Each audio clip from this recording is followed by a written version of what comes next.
All right, agents, Blacklist.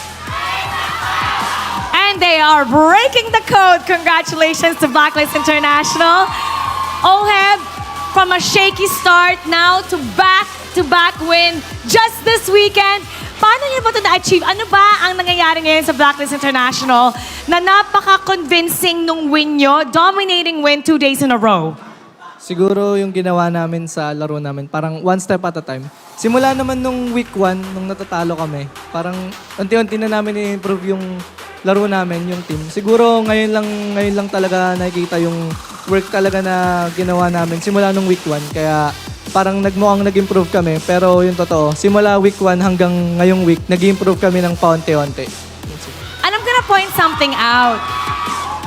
Before, kahit nanalo kayo, parang ang serious pa rin ng team nyo. But now, I see that you guys are smiling. How is it like now na nagdo-dominate kayo now in week 6 and you guys are doing so well and you guys are still in the contention for the playoffs? Yun nga, siguro itong week na to parang kasi, sobrang laking week para sa amin sa team ko, sa aming lahat. Kasi dito namin makikita kung may chance pa ba kami makapasok ng playoffs or wala. Kaya binigay talaga namin ng lahat dito sa series na to, itong week na to. And we can see that you guys are giving it your all. And now it's time to announce our MVP. Can I hear some names? MP! Sino? I can hear it. Naririnig ko na. Let's take a look at the screen for the MVP. MP the King. MP, you're the MVP. Still in the running para sa playoffs. You're one of the new members sa team natin. At pansin ko, napaka-vocal mo din. I know you as a very vocal person. Is that how you motivate your team all throughout? How do you motivate them?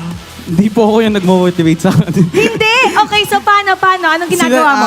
Sila yung nagmo-motivate sa akin. Kasi Paano?